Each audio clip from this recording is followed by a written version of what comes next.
Nice to का exam YouTube channel में आपका स्वागत है। दोस्तों, आज 2 अक्टूबर 2021 है। हम आपके लिए 2 अक्टूबर 2021 के करंट अफेयर्स से जुड़े मोस्ट इंपॉर्टेंट क्वेश्चंस लेके आए हैं। ये सभी क्वेश्चन आपके आने वाली परीक्षाओं के लिए महत्वपूर्ण साबित होंगे और साथ ही हम सभी क्वेश्चन को डिस्कस करेंगे, उनसे जुड़ी अन्य जानकारियाँ और फैक्ट भी जानेंगे। तो इसके लिए आप हमेशा बने रहें, वीडियो पूरा जरूर देखें और वीडियो को आपको पसंद आती है तो वीडियो ज़्यादा से ज़्यादा लाइक करें, कमेंट करें और शेयर करें। आइए बात करते हैं आज के करंट अफेयर्स के बारे में। नंबर 1, राष्ट्रीय अंडर 23 एथलीट्स चैंपियनशिप की शॉट पुट स्पर्धा में कचनार ने कौन सा पदक जीता है? तो आपका सही जवाब है रजत पदक जीता है। आइए जानते हैं इसके बारे में। और तो राजस्थान पुलिस के सब इंस्पेक्टर कचनार चौधरी ने नई दिल्ली में आयोजित पहली राष्ट्रीय अंडर 23 एथलेटिक्स चैंपियनशिप की शॉट पुट स्पर्धा में रजत पदक जीता है, जिसमें उन्होंने 14.71 मीटर का गोला फेंक कर रजत पदक जीता है। उत्तर प्रदेश की किरण वालिया ने 16.11 मीटर में गोला फेंककर स्वर्ण पदक जीता और कर्नाटक की अंबिका ने 14.21 मीटर गोला फेंककर ब्रॉन्ज मेडल जीता है। कचनार चौधरी को आउट ऑफ टर्न पॉलिसी के तहत अब राजस्थान पुलिस में सब इंस्पेक्टर की नौकरी दी है। नेक्स्ट क्वेश्चन की बढ़ते हैं। नंबर 2, एसएनडी ने कितनी अफगान महिलाओं को मानवाधिकार पुरस्कार से सम्मानित किया है? तो आपका इसमें सही जवाब है 11 महिलाओं को इस प्रकार से सम्मानित किया है। आज जानते हैं इसके बारे में। और इसके अलावा इन्होंने शायर, सामाजिक और राजनीतिक शख्सियत डॉक्टर दक्षिता अंद्राबी को ग्लोबल ह्यूमन राइट्स ट्रस्ट ने सबसे प्रेरक महिला के रूप में मानवाधिकार नोबेल पुरस्कार से सम्मानित किया गया है। मानवाधिकार नोबेल पुरस्कार उन लोगों दिए जाने वाला एक प्रतिष्ठित सम्मान है जिन्होंने मानव विकास में सराहनीय भूमिका निभाई है। नेक्स्ट क्वेश्चन की तरफ बढ़ते हैं। नंबर 3, एक्सिस बैंक के कार्यकारी निदेशक पद से किसने इस्तीफा दे दिया है? तो आपका इसमें सही जवाब है राजेश दहिया ने दिया। किसने दिया है? राजेश दहिया ने इस पद से अपना इस्तीफा दे दिया है। आइए जानते हैं इनके बारे में। और तो एक्सिस बैंक के कार्यकारी निदेशक पद से राजेश दहिया ने अपना इस्तीफा दे दिया। बैंक के कार्यकारी निदेशक खुदरा प्रलय मंडल ने इस्तीफा दिया था और सीएसबी बैंक से जुड़े थे। कौन आपके? ये दहिया। उससे पहले ये मुख्यतः वित्त अधिकारी जयराम सिद्धरन ने इस्तीफा दिया था एक्सिस बैंक के इस पद से और पिरामल फाइनेंस के हाल में शुरू उपभोक्ता वित्त कार्यभार से जुड़े हैं। राजेश दहिया ने वर्ष 2020 में एक्सिस बैंक के कार्यकारी निदेशक नवीन तहलियान की जगह ली थी। कब ली थी? 2020 में उन्होंने जगह ली थी और 2021 में इस पद से इस्तीफा दे दिया है। एक्सिस बैंक की स्थापना की बात करें तो ये 3 दिसंबर 1993 को स्थापना हुई थी। उसका मुख्यालय मुंबई, महाराष्ट्र में है। नेक्स्ट क्वेश्चन की तरफ बढ़ते हैं। नंबर 4, नेशनल सिक्योरिटीज डिपॉजिटरीज के एमडी और सीईओ पद पर किसे नियुक्त किया गया है? तो वो किया गया है आपको पद्मजा चंद्रू को किया गया है। किसे? पद्मजा चंद्रू को नियुक्त किया गया है। आइए जानते हैं इसके बारे में। और तो पद्मजा चंद्रू को राष्ट्रीय प्रतिभूति डिपॉजिटरी का प्रबंध निदेशक और मुख्य कार्यकारी अधिकारी नियुक्त किया गया है। एनएसडीएल के शेयरधारकों ने 29 सितंबर को हुई बैठक में उनकी नियुक्ति की पुष्टि की और जीवी नागेश्वर राव एनएसडीएल के पूर्व एमडी और सीईओ थे। चंद्रू ने सितंबर 2018 और अगस्त 2021 के बीच इंडियन बैंक के एमडी और सीईओ के रूप में भी कार्य किया है। भारत में 2 डिपॉजिटरी हैं जिसमें अर्थात national securities depositories limited NSDL और सेंट्रल सिक्योरिटीज डिपॉजिटरीज लिमिटेड सीडीसीएल है। इसकी स्थापना 8 नवंबर 1996 को हुई थी और इसका मुख्यालय मुंबई, महाराष्ट्र में है और इसके सहायक national security depository limited asset management arm है। नेक्स्ट क्वेश्चन की तरफ बढ़ते हैं। Number 5, chronicles from the land of the happiest people on earth नामक पुस्तक के लेखक कौन हैं? तो उनके पुस्तक हैं ओले सोइंका है। कौन है? ओले सोइंका हैं। ये आपके ओले सोइंका। आइए जानते हैं इनके बारे में। और तो ओले सोइंका द्वारा लिखित Chronicle from the land of the happiest people on the earth नामक एक उपन्यास जारी किया गया हाल ही में। ओले सोइंका साहित्य में अफ्रीका के पहले नोबेल पुरस्कार विजेता हैं। उन्होंने 1973 में अपना अंतिम उपन्यास सीजन ऑफ एनोमी लिखा था। वह लगभग 50 वर्षों के बाद एक नए उपन्यास के साथ लौट रहे हैं। उनके उल्लेखनीय नाटकों में the Jero plays, the road, the lion and the jewel, मैनमैन एंड स्पेशलिस्ट और फॉर्म जिया विद लव शामिल हैं। नेक्स्ट क्वेश्चन की तरफ बढ़ते हैं। नंबर 6, भारतीय खिलाड़ी रुपिंदर पाल सिंह ने हाल ही में किस खेल से संन्यास की घोषणा की है? तो उन्होंने हॉकी खेल से संन्यास की घोषणा की है। नेक्स्ट जानते हैं इसके बारे में और। तो ओलंपिक कांस्य पदक विजेता भारतीय हॉकी खिलाड़ी रुपिंदर पाल सिंह ने युवा और प्रतिभाशाली खिलाड़ियों के लिए रास्ता बनाने के लिए अंतर्राष्ट्रीय हॉकी से संन्यास की घोषणा की है।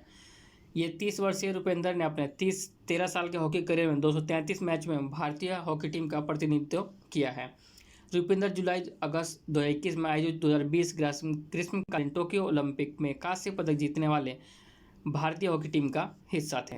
नेक्स्ट क्वेश्चन की बढ़ते हैं। नंबर 7, वृद्ध व्यक्तियों के अंतर्राष्ट्रीय दिवस के उपलक्ष्य में किस दिन को समर्पित किया गया है? तो किया गया है आपका 1 अक्टूबर को समर्पित किया गया है। किसको? अक्टूबर 1 को समर्पित किया गया है। किसके लिए? International day of older person. आइए जानते हैं इससे जुड़ी और अन्य जानकारियाँ। 14 दिसंबर 1990 को संयुक्त राष्ट्र महासभा ने 1 अक्टूबर को वृद्ध व्यक्तियों के अंतर्राष्ट्रीय दिवस संकल्प 45/106 के रूप में नामित किया। वृद्ध व्यक्तियों का अंतर्राष्ट्रीय दिवस international day of older person हर साल 1 अक्टूबर को विश्व स्तर पर मनाया जाता है। इस दिन का उद्देश्य बुजुर्गों को प्रभावित करने वाले मुद्दों जैसे कि बुढ़ापा और बड़े दुर्व्यवहार के बारे में जागरूकता बढ़ाना और समाज में वृद्ध लोगों द्वारा किए गए योगदान की सराहना करना है। अंतर्राष्ट्रीय वृद्धजन दिवस 2021 का विषय या थीम सभी उम्र के लिए डिजिटल इक्विटी है। Digital equity for all ages है। नेक्स्ट क्वेश्चन बढ़ते हैं। नंबर 8, IIFL के wealth Hurun India rich list 2021 में किसने टॉप किया है? तो टॉप किया इसमें मुकेश अंबानी ने टॉप किया इसमें। आइए जानते हैं इनके बारे में और। तो हुरून इंडिया रिच लिस्ट 2021 में 119 शहरों के 1007 व्यक्ति शामिल हैं जिनकी कुल संपत्ति 1000 करोड़ रुपए से अधिक है और भारत में 237 अरबपति हैं जो पिछले साल की तुलना में 58 अधिक हैं। साथ ही रिलायंस इंडस्ट्री के चेयरमैन मुकेश अंबानी लगातार 10वें साल हुरून लिस्ट में टॉप किया इन्होंने और 2021 में उनकी कुल संपत्ति 7,18,000 करोड़ रुपए दर्ज की गई है। अदानी समूह के अध्यक्ष गौतम अदानी 5,05,900 करोड़ रुपए की संपत्ति के साथ दूसरे स्थान पर रहे हैं और शिव नादर और HCL प्रौद्योगिकी का परिवार 2,36,000 करोड़ रुपए की संपत्ति के साथ तीसरे स्थान पर है। और अन्य लोगों की बात करें तो SP हिंदूज एंड फैमिली चौथे स्थान पर है, एलन मित्तल एंड फैमिली 5वें स्थान पर और सीरम इंस्टीट्यूट ऑफ इंडिया के साइरस पूनावाला 6ठे स्थान पर है। एवेन्यू सुपरमार्ट्स के राधा किशन दमानी 7वें स्थान पर हैं और विनोद शांतिलाल अडानी और परिवार 8वें स्थान पर है और कुमार मंगलम बिरला और आदित्य बिरला समूह का परिवार 9वें स्थान पर और 10वें स्थान पर क्लाउड सुरक्षा कंपनी ZS किलर के जय चौधरी 10वें स्थान पे हैं। बढ़ते हैं नेक्स्ट क्वेश्चन की तरफ। नंबर 9, विश्व मुस्कान दिवस वर्ल्ड स्माइल डे किस दिन मनाया जाता है? तो आपका मनाया जाता है अक्टूबर महीने के पहले शुक्रवार को यह मनाया जाता है। आइए जानते हैं इससे जुड़ी और अन्य जानकारियाँ। तो वर्ल्ड स्माइल डे यानी कि विश्व मुस्कान दिवस जिसे हर साल अक्टूबर महीने के पहले शुक्रवार को मनाया जाता है जो कि इस बार 1 अक्टूबर को पड़ा था। इसे मनाने का विचार अमेरिका के एक आर्टिस्ट हार्वे बॉल को आया था। उन्होंने ही पहले स्माइल फेस आइकन बनाए थे जिन्हें आज हम अनेक तरह के संदेशों को भेजने के लिए दौरान इस्तेमाल करते हैं। वर्ल्ड स्माइल डे मनाने के पीछे का मुख्य उद्देश्य लोगों को स्माइल का महत्व समझाना है। बढ़ते हैं नेक्स्ट क्वेश्चन की तरफ। नंबर 10, विश्व शाकाहारी दिवस वर्ल्ड वेजिटेरियन डे किस दिन मनाया जाता है? तो आपका मनाया जाता है 1 अक्टूबर को हर साल मनाया जाता है। कौन सा? World vegetarian day. आइए जानते हैं इससे जुड़ी और अन्य जानकारियाँ।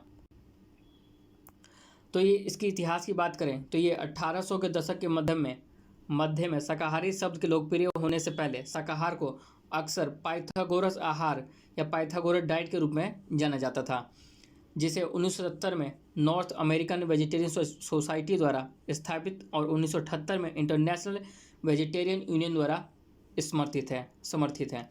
एक शाकाहारी जीवन शैली के नैतिक, पर्यावरण, स्वास्थ्य और मानवीय लाभों के बारे में जागरूकता बढ़ाने के लिए दिन मनाया जाता है।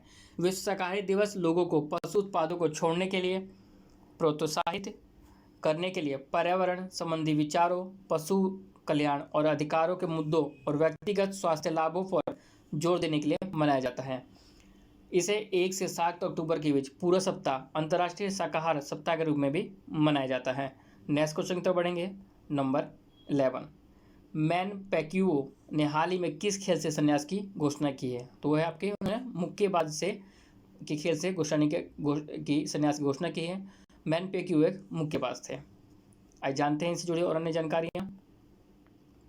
तो 26 साल और 72 पेशेवर मुक्केबाजी के बाद पूर्व विश्व चैंपियन मैनी पैक्यूओ ने पेशेवर मुक्केबाजी से संन्यास की घोषणा की है। उन्होंने 1995 में 16 साल की उम्र में पेशेवर शुरुआत की। वो 5 अलग अलग भार वर्गों में लाइलन चैंपियनशिप जीतने वाले पहले मुक्केबाज बने और 4 अलग अलग दशकों में विश्व चैंपियनशिप रखने वाले एकमात्र मुक्केबाज हैं। उन्होंने हाल ही में 40 साल की उम्र में 2019 तक वेल्टरवेट खिताब अपने नाम किया। नेक्स्ट क्वेश्चन की तरफ बढ़ते हैं। नंबर 12, अंतर्राष्ट्रीय कॉफ़ी दिवस इंटरनेशनल कॉफ़ी डे किस दिन मनाया जाता है? तो आपको मनाया जाता है ये 1 अक्टूबर को हर साल मनाया जाता है। कौन सा? इंटरनेशनल कॉफ़ी डे मनाया जाता है। आज जानते हैं इसके बारे में। और तो पहली बार अंतर्राष्ट्रीय कॉफ़ी दिवस 2015 में मनाया गया था और पहला आधिकारिक कॉफ़ी दिवस 2015 में मिलान में शुरू किया गया था। तो आपसे ये भी पूछ सकता है कहाँ शुरू किया गया? तो ये मिलान में शुरू किया गया था। यह अलग अलग देश अलग अलग तारीखों पर अपने राष्ट्रीय कॉफ़ी दिवस मनाते हैं। इसके इतिहास में और जाने तो 1997 में पहले चीन में अंतर्राष्ट्रीय कॉफ़ी दिवस मनाया। उसके बाद 2009 में ताइवान में मनाया गया और नेपाल ने पहला अंतर्राष्ट्रीय कॉफ़ी दिवस 17 नवंबर 2015 को मनाया था। कॉफ़ी की बात करें तो कॉफ़ी उनके स्वास्थ्य पर बुरा प्रभाव डाल सकती है, ऐसा लोगों को लगता है। इसी के लिए इस दिन लोगों को इस पेय के विभिन्न लाभों के बारे में शिक्षित किया जाता है। अंतर्राष्ट्रीय कॉफ़ी दिवस पर इन श्रमिकों और कॉफ़ी उद्योगों से जुड़े लोगों की कड़ी मेहनत और प्रयासों को भी पहचाना जाता है। इस दिवस की बात करें तो इस दिन का मुख्य उद्देश्य कॉफ़ी के निष्पक्ष व्यापार को बढ़ावा देना और दुनिया भर में कॉफ़ी उत्पादकों की स्थिति को सुर्खियों में लाना है। नेक्स्ट क्वेश्चन की तरफ बढ़ते हैं। नंबर 13, हाल ही में इंडियन सोसाइटी ऑफ एडवर्टाइजर के अध्यक्ष कौन बन गए हैं? तो आपका सही जवाब है ऑप्शन ए, सुनील कटारिया बन गए हैं। कौन बन गए आपके? सुनील कटारिया इसके अध्यक्ष बन गए हैं the Indian society of advertiser के। जानते हैं इससे जुड़ी और अन्य जानकारियाँ।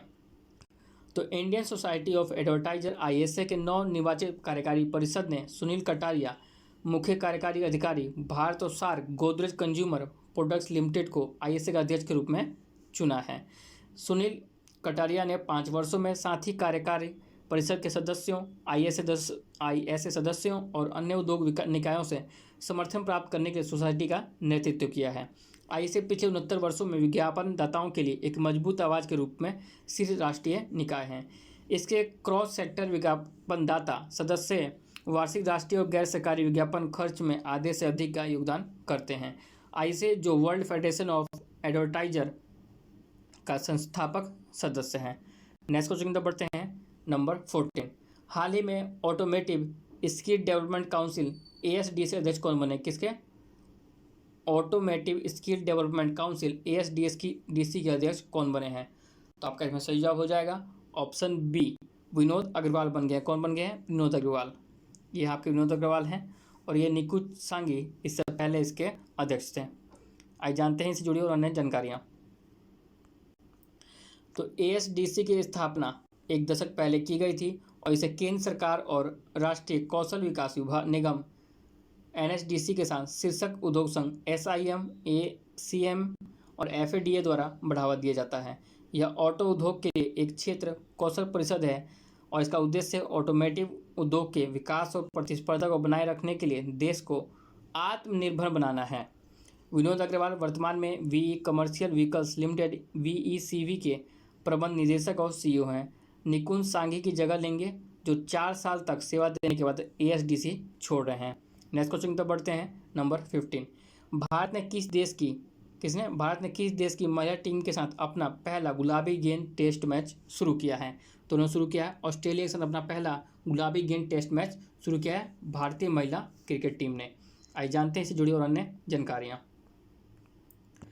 30 सितंबर को ऑस्ट्रेलिया के क्वींसलैंड में करारा ओवल में भारत और ऑस्ट्रेलिया महिला टीम के बीच पहला गुलाबी गेंद वाला दिन और रात टेस्ट मैच शुरू हुआ है। BCCI और क्रिकेट ऑस्ट्रेलिया आगे चलकर पूरी सीरीज में एक टेस्ट मैच खेलना चाहते हैं और भारतीय टीम का नेतृत्व मिताली राज कर रही हैं, जो हाल ही में सबसे ज़्यादा रन बने महिला खिलाड़ी बनी है।